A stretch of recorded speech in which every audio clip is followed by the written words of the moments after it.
నమస్తే, welcome to open talk with Mujeti. నిన్న పవన్ కళ్యాణ్ సభలో కొన్ని కీలక వ్యాఖ్యలు చేశారు ప్రొఫెసర్ నాగేశ్వరరావు మీద. సో దానికి సంబంధించి commando chief editor Munjeti Ramarao గారు ఉన్నారు, వారితో మాట్లాడే ప్రయత్నం చేద్దాం. సార్ నమస్కారం. నమస్తే అండి. సార్, పవన్ కళ్యాణ్ మొట్టమొదటిసారిగా ప్రొఫెసర్ నాగేశ్వరరావు గారి మాటలపైన రియాక్షన్ అయ్యారు నిన్న సభలో. వ్యూవర్షిప్ సబ్స్క్రిప్షన్ కోసము ఇలాంటి వ్యాఖ్యలు చేస్తూ ఉంటారు, కానీ నాకు ఇవన్నీ నేను పట్టించుకోను, కానీ అయినా నేను అతన్ని వదలను అన్నట్టుగా మాట్లాడారు. దట్టు అందుకనే నన్ను ప్రైమ్ మినిస్టర్ కూడా ఇష్టపడతారు అని కూడా వ్యాఖ్యలు చేశారు. అసలు ఏంటి సార్, అసలు ఏపీ రాజకీయాల్లో ఏం జరుగుతుంది? ప్రొఫెసర్ నాగేశ్వరరావు నిజంగానే బల్ల కింద ఉండి విన్నారా, లేకపోతే ఊరికే కల్పితంగానే చెప్పారా? అసలు ఓవరాల్గా మీ అనాలిసిస్ ఏంటి పవన్ కళ్యాణ్, ప్రొఫెసర్ నాగేశ్వరరావు, నాదెండ్ల మనోహర్ వీటన్నిటి మీద?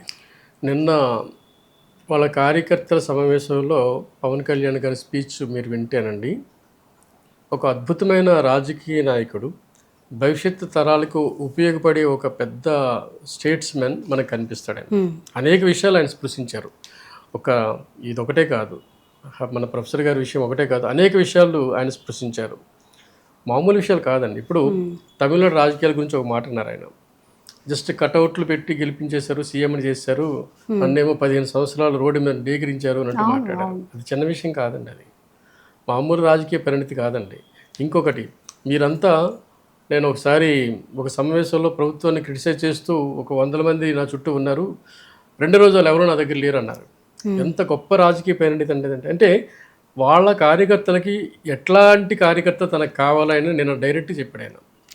అలాంటి అనేక విషయాలు ఆయన కూలంకుషంగా డిస్కస్ చేస్తూ మధ్యలో మన ప్రొఫెసర్ గారు వ్యాఖ్యలు కూడా తీసుకొచ్చారు. అయితే ఆల్రెడీ ప్రొఫెసర్ గారు తన మాటలు వెనక్కి తీసుకున్నారు. ఆల్రెడీ ప్రొఫెసర్ గారు నిన్న కూడా ఆయన ఒక స్టేట్మెంట్ ఇస్తే ఏమన్నారంటే, ఇది ముగించిపోయిన కథ, దీన్ని వదిలేసండి అని ఆయన అన్నారు. కానీ నిన్న పవన్ కళ్యాణ్ గారు తీవ్రమైన స్వరంతో ప్రొఫెసర్ గారిని హెచ్చరించారు. అయితే ఇక్కడ ఆలోచించాల్సిన ముఖ్యమైన విషయం ఏంటంటే, పవన్ కళ్యాణ్ గారు ఏమంటున్నారంటే, ముఖ్యంగా నేను అంత పెద్ద నాయకుడి దగ్గరికి వెళ్తున్నప్పుడు ఇలా చిల్లర మాటలు మాట్లాడతానా? దీనివల్ల నా పార్టీ బలపడుతుందా? అవును కదా, నాకేం అవసరం? ప్లస్ అరెస్ట్ చేసే బాధ్యత సుప్రీంకోర్టు తీసుకుంటుంది, కోర్టులు తీసుకుంటాయి. ఇది డిస్కస్ చేసే పాయింటా? రాష్ట్ర విషయము, రాష్ట్ర అభివృద్ధో లేదంటే మా జాతీయ సమస్యల గురించి చర్చించుకుంటాం. కానీ అన్న మాట వెనక ప్రొఫెసర్ గారు ఆయన కంటే అనేక కింద స్థాయిలు ఉన్నట్టుగానే మనం ఊహించాలి. ఈయన ఆలోచించే విధానం ఏంటి, ఆయన ఆలోచించే విధానం ఏంటి? ప్రొఫెసర్ గారు ఎలా ఆలోచించారు, పవన్ కళ్యాణ్ గారు ఎలా ఆలోచించారు? ఆయన ఎంత గొప్పగా ఆలోచించారు. ప్రొఫెసర్ గారి కంటే పై స్థాయిలో ఆయన ఆలోచించారు. అలాంటి మాటలు మాట్లాడుకునే సందర్భంలో ఈయన ఎక్కడ కూర్చొని విన్నారా అని కూడా అన్నాడు ఆయన. సో ఆలోచించాల్సింది ప్రొఫెసర్ గారు తన గురించి తను ఆలోచించాలి. నేను తప్పు చేశాననేది కాదు, భవిష్యత్తులో కూడా ఎట్లాంటి పనులు చేయకూడదు, ఇలాంటి ఆలోచనలు రాకూడదు. తనకు ఒక స్ట్రెచర్ ఉంది ప్రొఫెసర్ గారికి, నాగేశ్వర గారికి. దాని స్థాయి నుంచి కింద పడిపోయిన తర్వాత ఇలాంటి ఆలోచనలు ఎందుకు వచ్చాయనేది మనకు తెలియదు. అందుకే అతని మీద పాపం పేటీఎం అని లాంటి ఆరోపణలు బలంగా బయటకు వచ్చాయి. ఇప్పటికి కూడా మళ్ళీ ఆయన ఏమన్నారు, రెండోసారి మనం కూడా అన్నాం, మనం ఎందుకు రెండోసారి నూరు చేరారని. మళ్ళీ ఆయన ఏమన్నారు, తొడగొడుతున్నారు. నేను వదలను మిమ్మల్ని, యుద్ధం మీరు చేశారు, నేను దాన్ని ముగిస్తానన్నా. అది మనకి రెండో తప్పు. మీరు ప్రొఫెసర్, జర్నలిస్ట్ పాఠాలు చెప్పారు, రిటైర్ అయిన ప్రొఫెసర్, కొంతకాలం మీరు ఎమ్మెల్సీగా పనిచేశారు, పెద్ద పెద్ద రాజకీయ నాయకులు మీ ఇంటికి వచ్చి మిమ్మల్ని అభినందిస్తారు, మీ గురించి మెచ్చుకుంటారు. అంటే మీరు చెప్తున్నప్పుడు ఆ స్థాయిలో మీ రియాక్షన్ ఇక్కడ ఉండాలనేది మనందరం ఎక్స్పెక్ట్ చేస్తాం. కానీ ఆయన పవన్ కళ్యాణ్ గారికి కోపం తెప్పించేటట్టుగా రియాక్ట్ అయ్యారు.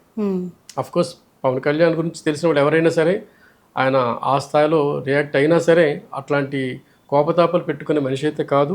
నిన్న పవన్ కళ్యాణ్ స్పీచ్ నిజానికి ఒక స్టేట్స్మెన్ స్పీచ్ అండి. అది మరొకసారి ఎవరన్నా చూడండి, ఎంత అద్భుతమైన స్పీచ్ అంటే అంత అద్భుతమైన స్పీచ్, చాలా గొప్ప స్పీచ్. అందులో ఇది ఒక చిన్న మాట, ఒక రకంగా చెప్పాలంటే ఇది కరెంట్ టాపిక్ కాబట్టి దాని గురించి కూడా మనం మాట్లాడాల్సి వచ్చింది. సార్, ఇప్పుడు ఇక్కడ తెలంగాణ కవిత, ప్రకాష్ రాజ్, సో వీళ్ళందరూ ప్రొఫెసర్ నాగేశ్వరరావు గారిని సమర్థిస్తున్నారు. ఇక్కడ పవన్ కళ్యాణ్ గారేమో అంటే అతన్ని ఏ రకంగా దోషించలేదు, అలా అని చెప్పేసి ఆయన మీద ఇది కూడా లేదు. బట్ దీన్ని ఎలా అంటారు మరి? దీన్ని ఎలా వాళ్ళు సమర్థించింది ప్రొఫెసర్ గారు అన్న మాట మీద కాదండి. వాళ్ళు సమర్థిస్తుంది ఆయన మీద కేసులు పెడుతున్నారు, అరెస్ట్ చేస్తారేమో అన్న, ఒకవేళ అరెస్ట్ చేస్తే మేము చంద్రబాబు నాయుడు ఇంటి మీద దాడి చేస్తామని కవిత గారు అన్నారు. ఆయన తన మేధావితనంతో ఆయన కనుక ఇలా మాట అన్నంత వరకు, ఇలా మాట అన్నారు, ఇలా నేను విన్నాను అని ఒక మాట అన్న విషయాన్ని సినిమా యాక్టర్ ఏం చేశారంటే ఆయన తను క్వశ్చన్ చేశాడు, ఏంటి దీనికి అరెస్ట్ చేస్తారనని. ఓకే, అంతవరకు తప్ప ఆయన అన్నదాన్ని సపోర్ట్ చేయలేదండి. ఆయన అన్నదానికి ఎవరు సపోర్ట్ చేయట్లా, అందరూ దాన్ని ఇబ్బంది పెడుతున్నారు. అతను అరెస్ట్ చేస్తేనే బాధ, అతని పోలీస్ కేసులు పెట్టినందుకు వీళ్ళు అతని పట్ల సపోర్ట్ చేశారు. అది నిజమే కదా, మనం కూడా సపోర్ట్ చేయాల్సింది. అతను అరెస్ట్ చేస్తే మనం మాత్రం ఆనందమే ఏంటండి? లేదు. తోటి జర్నలిస్ట్గా మనం మాత్రం సపోర్ట్ చేస్తాం కదా, అది కరెక్ట్ కాదు. అది అతన్ని అరెస్ట్ చేయడమో లేదంటే అతన్ని దూషించడము, అతన్ని ట్రోల్ చేయడం కరెక్ట్ కూడా కాదు. ఇప్పుడు అతను తన మాటల్ని వెనక్కి తీసుకున్న తర్వాత ఇది గతించిపోయిన అంశం అన్న తర్వాత ఇంకా దాని గురించి మనం డిస్కస్ చేయకూడదు. కరెక్టే సార్. ఇప్పుడు మీరు అన్నట్టుగా గడిచిపోయిన విషయం అనేసి ప్రొఫెసర్ నాగేశ్వరరావు గారే స్టేట్మెంట్ ఇచ్చారు. ఇప్పుడు నిన్న మన పవన్ కళ్యాణ్ గారు మాట్లాడారు దాని గురించి. అయిపోయినా కూడా మరి సోషల్ మీడియాలో కానివ్వండి, వివిధ కార్యకర్తలు కానివ్వండి, వివిధ పార్టీల నాయకులు కానివ్వండి, సో ప్రొఫెసర్ నాగేశ్వరరావు గారు మాట్లాడిన దాని మీద ఎందుకు ఇంత ప్రొలాంగ్ చేస్తున్నారంటారు? నాగేశ్వరరావు గారే దాన్ని ముగించాలి. మరొక స్టేట్మెంట్ తన ఛానల్లోనే చాలా క్లియర్ కట్గానే ముగించాలి. ఎందుకంటే మళ్ళీ నా దగ్గర ఇంకో సోర్స్ ఉంది, అది నేను బయట పెట్టను, ఇట్లాంటి విషయాలు కాకుండా చాలా క్లియర్ కట్గా ఇప్పుడు మీరు మాట్లాడాల్సింది అక్కడ అమిత్ షా ఏం చెప్పాడో అమిత్ షా అనౌన్స్ చేయాలి, అక్కడేమో ఉన్న పవన్ కళ్యాణ్ అనౌన్స్ చేయాలి, అక్కడ ఉన్న మూడో వ్యక్తి ఎవరైతే ఉన్నారో మనోహర్ గారు ఆయన అనౌన్స్ చేయాలి. వీళ్ళు ముగ్గురు కాకుండా ఇంకోళ్ళు అనౌన్స్ చేశారంటే ఈయన నాలుగో వ్యక్తి. ఈయన బయట చెప్పడం అన్నది అది ఎంత తప్పు అన్నది ఇప్పుడు అర్థమైంది ఆయనకి. అర్థమైన తర్వాత కూడా ఆయన ఇంకొంచెం క్లియర్గాను మాటలు విత్డ్రా తీసుకోవడమే కాదండి, క్షమించమని అడగాలి. ఓకే, ఇలాంటి తప్పు, ఎందుకంటే అది ఇంత డిస్టర్బెన్స్ కారణమైంది కదా. అవును, ఖచ్చితంగా సార్. ఎంత డిస్టర్బెన్స్ కారణమైంది. ఓ పెద్ద ఆయన ఆ స్థాయిలో ఉన్నారు కనుక ఆయన మీద ఇంత చర్చ నడిచింది. యాక్చువల్లీ ప్రొఫెసర్ నాగేశ్వరరావు గారి analysis political very good analysis అంటే ఆయనది. సాధారణంగా అందరూ ఇష్టపడతారు ఆయనది. ఇప్పుడు ఆయన ఒక మామూలు జర్నలిస్ట్గా ఉంటూ ఎమ్మెల్సీ స్థానాన్ని గెలిచారంటే ఉమ్మడి ఆంధ్రప్రదేశ్ ఉన్నప్పుడు మరి ఆయనకి ఎంత రెస్పెక్ట్ ఉండొచ్చు. ఒక ఎమ్మెల్సీగా గెలిచారంటే, అది జనరల్ సీట్లో గెలిచారంటే, అది ఎంత ఒక మేధావి సీటు గెలిచారంటే ఆయన ఎంత గొప్ప మేధావిగా మనం ట్రీట్ చేసాం. ఆ రోజులు అందరూ అన్ని రాజకీయ పార్టీలుగా ఆయనకి సపోర్ట్ చేశాయి. ఆయనే చెప్పారు, తెలుగుదేశం చంద్రబాబు నాయుడు గారు నాకు కాల్ చేసి ఫండ్ ఇస్తానన్నారని. ఫండ్ ఇవ్వకపోయినా ఆయన తీసుకోకపోయినా సరే గెలిపించారు కదా, వీళ్ళందరూ కలిసి ఆయన గెలిపించారు. ఈరోజు అదే ప్రొఫెసర్ గారు మళ్ళీ ఎమ్మెల్సీకి నిల్చుంటే గెలిచి ఉంటారా గెలవట్లేదు అనేది ఒకసారి మళ్ళీ పోటీ చేస్తే ఆయన చేసిన మంచిగా చెడు తెలిసిపోతుంది. ఓకే, సింపుల్ చెప్పారు. అంటే ఇప్పుడు ఇది మంచిగా చెడ అని తెలియడానికి మళ్ళీ ఎమ్మెల్సీకి పోటీ చేసి గెలిచారు అనుకోండి, ఎస్ ఆయనకి అదే పేరు ఉంది అనుకోవచ్చు. అంటే ఈ ఒక్క విషయం మీద ఆయన పేరు పోతుందంటారా?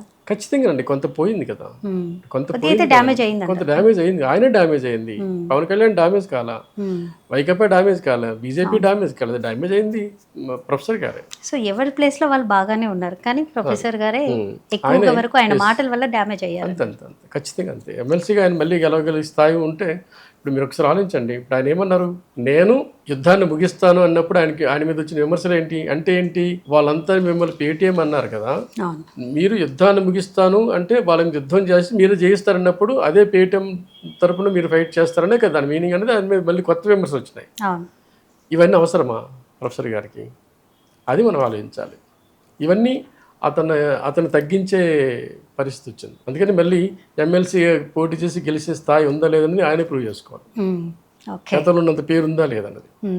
సో ఆయన తప్పు ఏదైతే ఉందో ఆ తప్పుని మరింత క్లియర్గా ఆయన ఓపెన్గానే తన ఛానల్లో మరొకసారి ప్రెస్ మీట్ పెట్టేసి తను ఇవన్నిటిని ఖండించేసి ఇది ఇక్కడికి కొంచెం అంతగాని ఛాలెంజ్ చేయడం అనేది కరెక్ట్ కాదండి. ఓకే సార్, ఆయన స్థాయి కాదు అది. అంటే ఆయన స్థాయిని ఆయన తక్కువ చేసుకోకూడదు అన్నది సింపుల్గా. Okay sir, thank you. నమస్తే.